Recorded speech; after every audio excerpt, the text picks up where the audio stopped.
तो ये we have reduced to the package. Now we are not human beings, we are only economic package.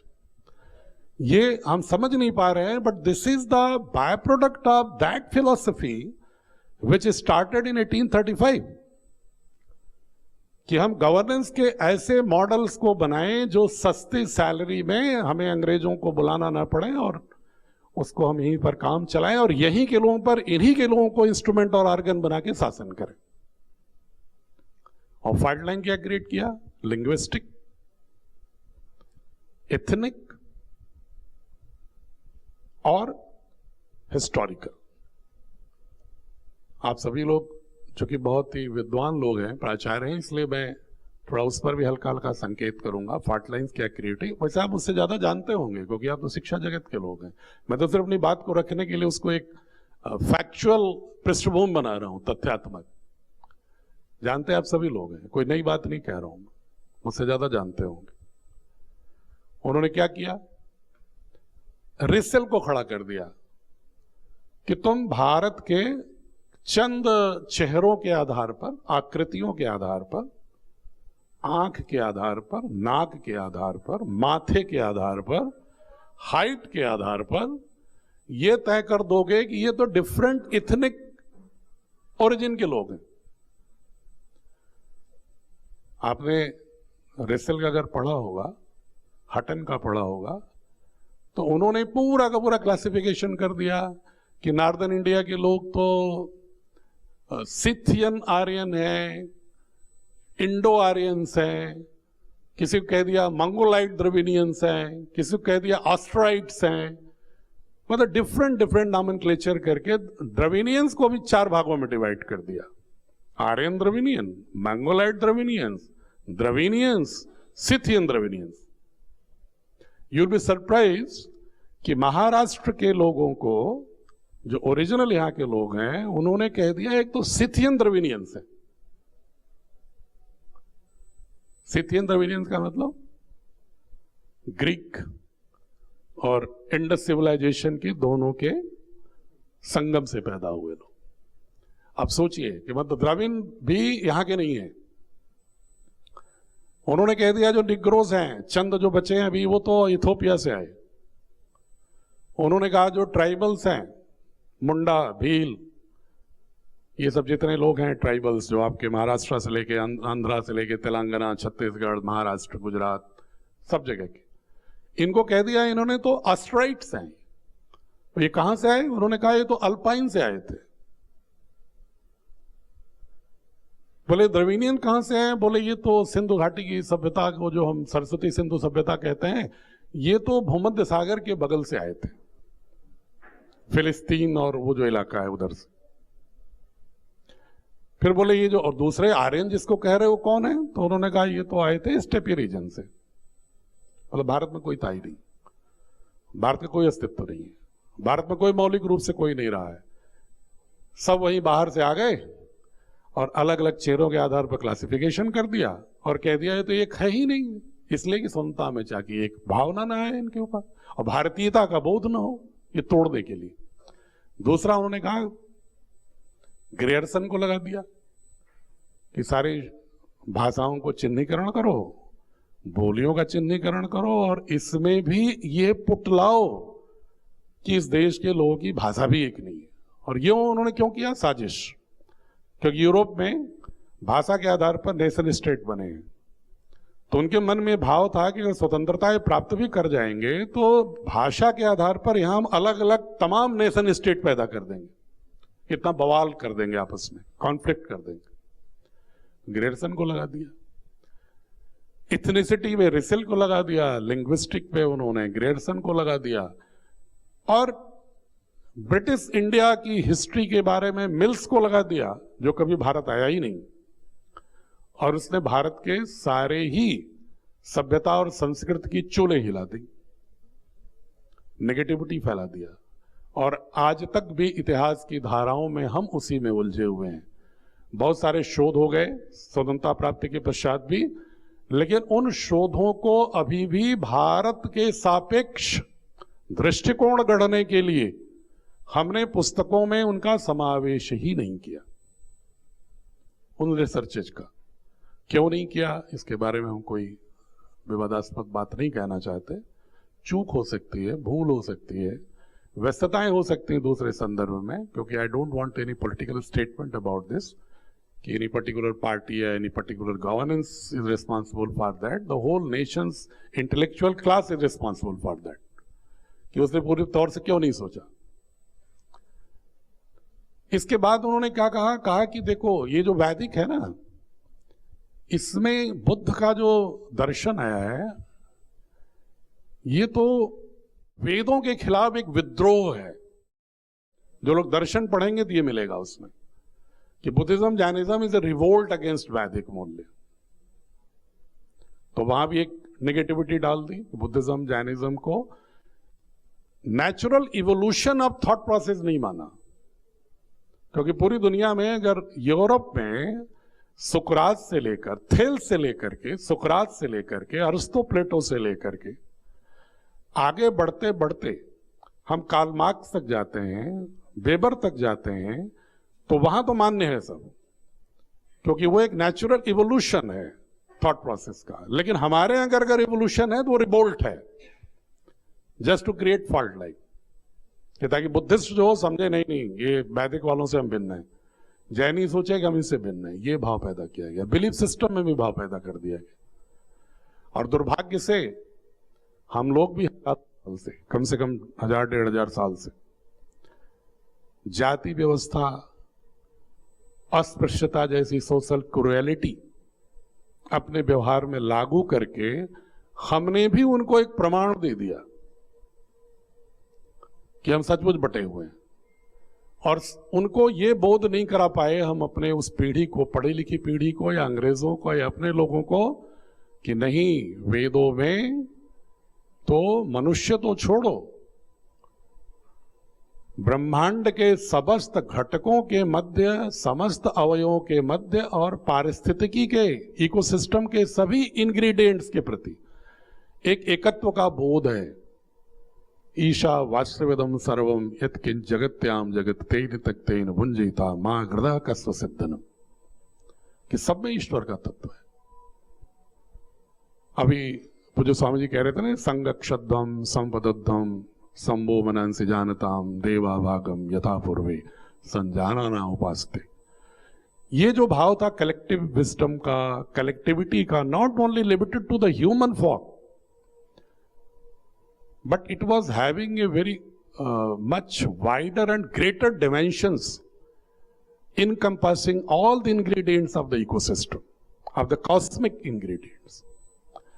जो इतनी बड़ी महनी धारणा थी उसको हम लोगों ने तोड़ करके जाति की और तमाम ऐसी व्यवस्थाओं में हमने उसकी पूर्ण आत्मा को कुचल दिया, जिसकी वजह से उन्हें भी कहने का मौका मिला।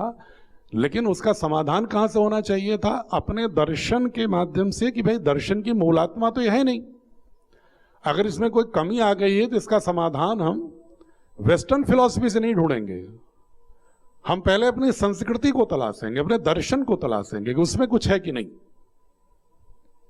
और ये काम आपकी महाराष्ट्र की धरती के बहुत एक महान संविधान के जो ड्राफ्ट्स किया जिन्होंने, डॉक्टर अंबेडकर ने इसको करके दिखाया कि स्वयं उस अस्पृश्यता के, सामाजिक क्रूरता के शिकार होते हुए भी उन्होंने जब इस समस्या का समाधान तलाशा तो उन्होंने क्रिश्चियनिटी में नहीं तलाशा, इस्लाम में नहीं तलाशा, किसी पाश्चात्य दर्शन में नहीं तलाशा, और सारे प्रलोभनों को दरकिनार करते हुए उन्होंने कहा, क्या हमारी भारत की सांस्कृतिक यात्रा में इनका कोई समाधान नहीं है क्या, सामाजिक समता का?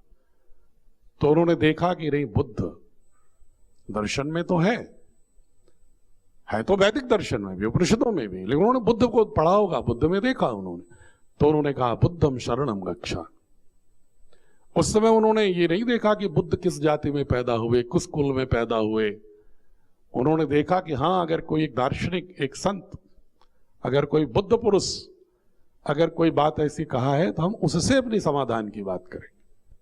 यह बोध होना चाहिए था 19वीं शताब्दी के लोगों को भी, जो बोध महर्षि दयानंद को था, जो बोध डॉक्टर अंबेडकर को था, जो बोध महात्मा गांधी को था। लेकिन वो बोध कहीं न कहीं फिसल गया, खिसक गया, नाभि हट गई और हम पूरे के पूरे एक हीन ग्रंथ के शिकार हो गए। और इतना ही नहीं कि अब हमारा सब कुछ अपना खराब लगता है, जो कुछ बाहर का है वही अच्छा लगता है, चाहे वो कोई सामान हो, वो चाहे कोई बोर्ड हो, जो कुछ बाहर का है वही अच्छा है।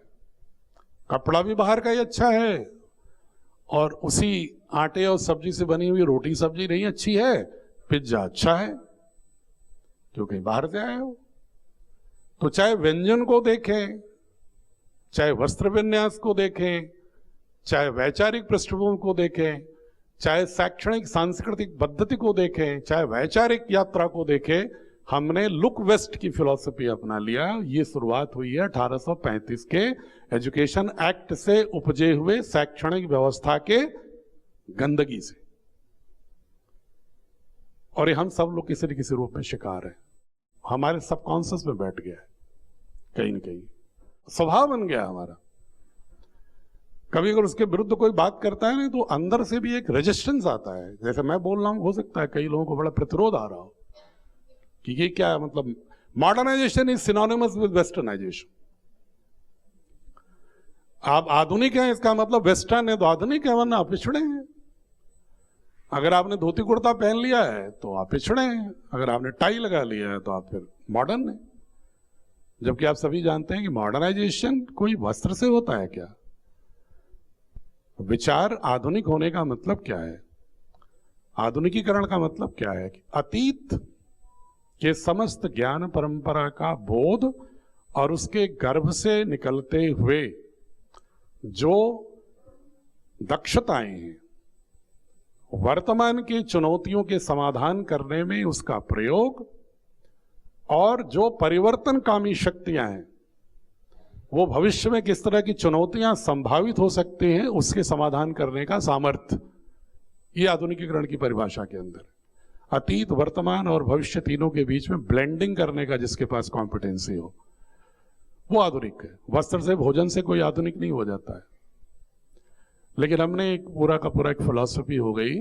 और एक पंक्ति में आपको जोड़ दूं, ऐसा क्यों किया उसने, आप सभी ने शायद जरूर पढ़ा होगा, दारा शिकोह के जमाने में उपनिषदों की एक फारसी में अनुवाद हुआ था।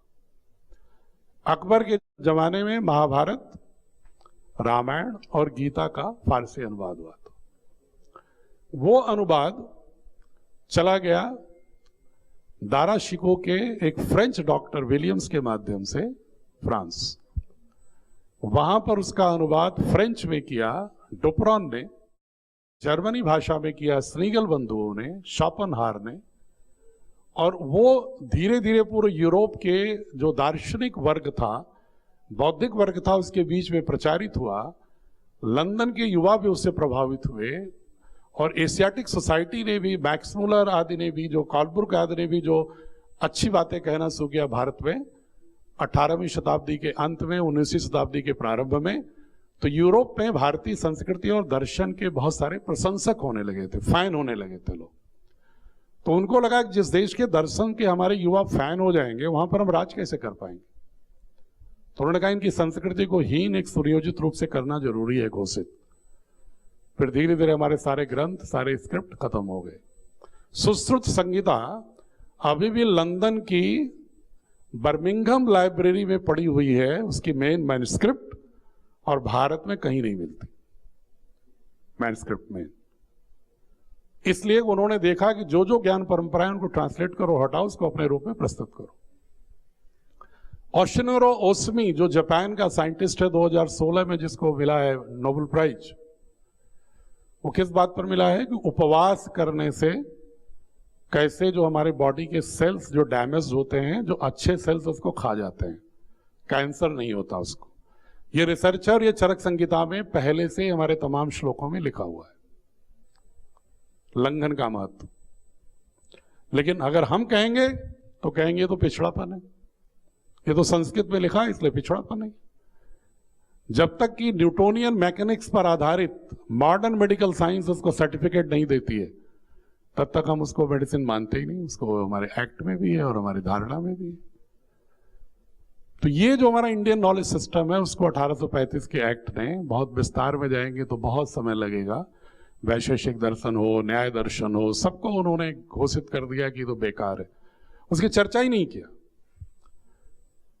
मैं फिजिक्स का विद्यार्थी हूं मूलतः, न्यूक्लियर फिजिक्स स्पेशलाइजेशन रहा मेरा, और मैं नहीं जानता था जब तक न्याय दर्शन नहीं पढ़ा, मैं सोचता था जो रिसर्च मेथोडोलॉजी है ये तो वेस्टर्न साइंटिस्ट की देन होगी।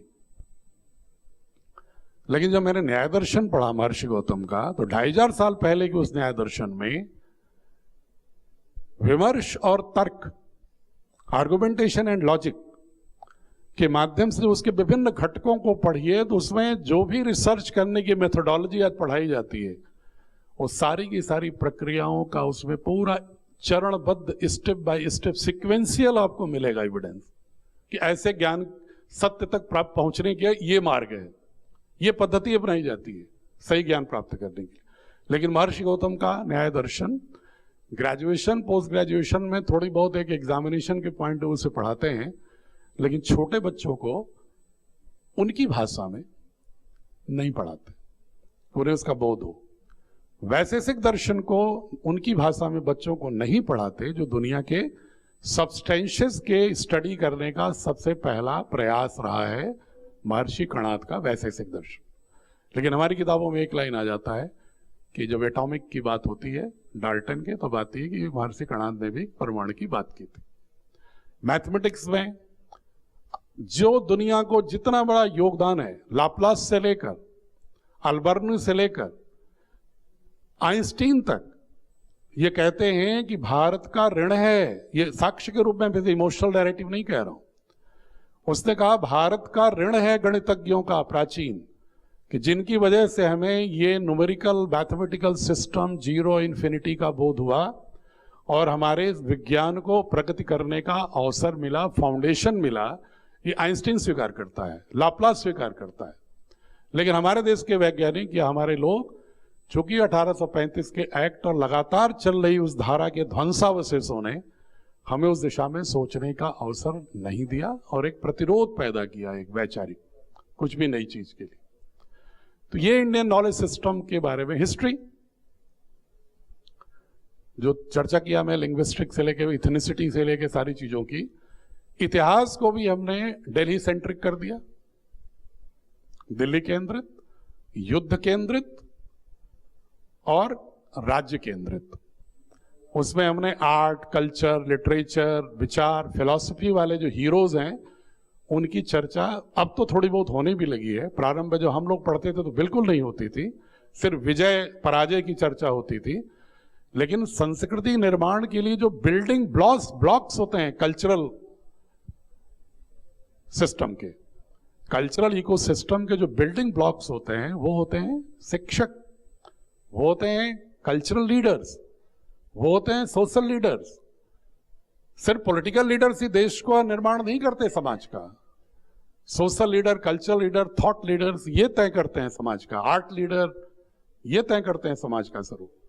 उनके बारे में भी कम जगह दी गई। दक्षिण भारत को इतिहास में कम जगह दी गई, नॉर्थ इंडिया को प्रीडोमिनेंस दिया गया, फ्रीडम स्ट्रगल में ट्राइबल्स को नेग्लेक्ट किया गया इतिहास में, और समय के हिसाब से भी समानुपातिक नहीं रहा। हमारी एंशिएंट हिस्ट्री हजारों साल की, उसको 1/3 में समेट दिया, 400 साल के इतिहास को 1/3 में ले दिया, स्थान दे दिया, और बाकी को, आधुनिक को तो ज्यादा देना ही चाहिए। लेकिन फिर भी अगर हम मिडिल और एंशिएंट की चर्चा करेंगे तो यूरोप में मेडिवल पीरियड शुरू होता है 4th 5th ईसा से, और हमारे यहां शुरू करते हैं 11वीं 12वीं सदी से, इसलिए कि ताकि उसको स्पेस ज्यादा मिल जाए एक पर्टिकुलर राज्य के भूखंडों का। इस तरह की बहुत सारी, हर विषय में अगर आप चर्चा देखेंगे, और हमारी भारतीय ज्ञान परंपरा, खगोल विज्ञान, गणित, भौतिकी, वनस्पति शास्त्र, चिकित्सा शास्त्र में जितनी भी अग्रणी थी संस्कृत के साहित्यों में रही हो, चाहे तमिल में संगम लिटरेचर के दौरान की रही हो, चाहे चोलों का वाटर मैनेजमेंट सिस्टम रहा हो, चाहे अर्थशास्त्र का इकोनॉमिक सिस्टम और बाजार व्यवस्था रही हो, इंडस सिविलाइजेशन का, अर्बनाइजेशन का सिस्टम रहा हो, वो सारे सिस्टम्स को हमने उस ज्ञान परंपरा के रूप में बच्चों को गरिमा देने के लिए और उससे सीखने के लिए और इनोवेटिव होने के लिए, इनोवेटिव आदमी तभी होता है ना जो उसका कॉन्फिडेंस हो। अगर उसे लग जाएगा कि हम एक हीन संस्कृति, हीन राष्ट्र के व्यक्ति हैं, जो हमारे पूर्वजों ने कभी कुछ नहीं किया, वो तो अंधविश्वासी थे, जादू टोनों के देश थे, मदारी थे, गणरियों के गीत गाते थे, तो वहां पर वो कॉन्फिडेंस नहीं हिल पाता। इसलिए हम सत्या नडाल और पिचाई तो पैदा कर देते हैं, लेकिन हम माइक्रोसॉफ्ट का मालिक और गूगल का मालिक नहीं पैदा कर पाते, क्योंकि हमको इतना इंटेलेक्चुअल मेधा सब कुछ होते हुए भी, लेकिन हमारे पास श्रद्धा नहीं है, हमारे पास कॉन्फिडेंस नहीं है कि हम कर सकते हैं ऐसा। बहुत रेयर लोग कर पाए। और अच्छी बात है कि जैसा ये कह रहे थे ना स्वामी परमार जी, गुरुकुल में पढ़े हुए स्वामी रामदेव एक स्वदेशी आंदोलन के इतने बड़े प्रणेता हो गए, गुरुकुल में पढ़े हुए, और उस गुरुकुल को ही ध्वस्त कर दिया 1835 के एक्ट ने। मद्रास प्रेसिडेंसी का मुनरो एल्फिस्टन था, मुंबई प्रेसिडेंसी का, वो इसकी वकालत करते थे कि भारत की जो ज्ञान परंपरा अथाह है इसको इनकी भाषा में पढ़ाओ, साथ में पाश्चात्य के विज्ञान को जोड़ दो, लेकिन इनको समाप्त मत करो। लेकिन चार्ल्स ग्रंट, वुड डिस्पैच, इन लोगों ने उनकी बातों को बिल्कुल नजरअंदाज किया। ब्रिटिश पार्लियामेंट ने अपने इंटरेस्ट में एक एक्ट लाया और जिसका परिणाम झेल रहे हैं। धीरे धीरे हमने बहुत परिवर्तन किए, लेकिन अभी पाबंद होता है। एक शब्द होता है ना कि ऑर्गेनिक ट्रांसफॉर्मेशन। अब शिक्षा व्यवस्था में जैविक रूपांतरण की आवश्यकता है, और जैविक रूपांतरण के लिए जरूरी है कि हर पाठ में, हर कक्षा में, हर विषय में हम आधुनिक टेक्नोलॉजी, साइंस को पढ़ाएं, लेकिन साथ में उनका जो उपयोग करने की जो मूल्यबोध विकसित हो वो हमारे भारत की सांस्कृतिक परंपराओं और ज्ञान परंपरा से उपजी हुई हो। एक बात इसको भी मैं कहना चाहूंगा, बहुत सारे लोग कहते हैं कि एंशिएंट का आज की जो प्रॉब्लम है पूरी दुनिया में, उससे इसका क्या रिश्ता है, क्यों बोझ डालेंगे हम। आज के जो वैल्यू सिस्टम है वो यूनो के, यूनेस्को के, उसमें क्या बुराई है जो पूरी दुनिया मानती है। फ्रेंच रेवोल्यूशन की लिबर्टी, फ्रेटर्निटी और इक्वलिटी में क्या बुराई है, हम क्यों एंशिएंट सिस्टम को माने, हम क्यों अटके उसमें जाके।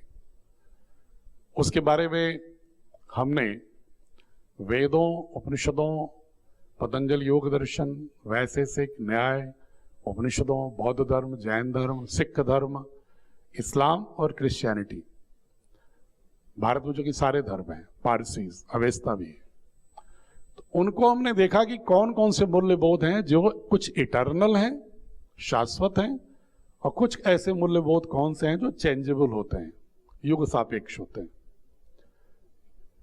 तो उसमें हमने जब उसको एक जगह चिन्हित किया और उसको अपनी ज्ञान परंपरा में देखा, तो पूर्व में वर्तमान वाले तो मौजूद हैं ही मूल रूप से, लेकिन वो बहुत ही उदात्त स्वरूप में है, उससे भी बेहतर स्वरूप में है। जैसे आज क्लाइमेट चेंज की बात हम करते हैं, पाश्चात्य दर्शन में दार्शनिक रूप से है, मैं उतना डिटेल मैं ही बताऊंगा आपको, बहुत समय मैं ले रहा हूं और समय लेना नहीं चाहता कि मैं बहुत विस्तार दूं उसको, लेकिन अगर आप पढ़ेंगे तो वेस्टर्न फिलोसोफर्स जो 16वीं, 17वीं, 18वीं शताब्दी के हैं, वो प्रकृति को मानते हैं कि मानव की प्रकृति का एक उपकरण है, रॉ मटेरियल है। और ऐसा जब ग्रोथ मॉडल हम मानेंगे तो क्लाइमेट में भूचाल तो आएगा, पारिस्थितिकी असंतुलित तो होगी।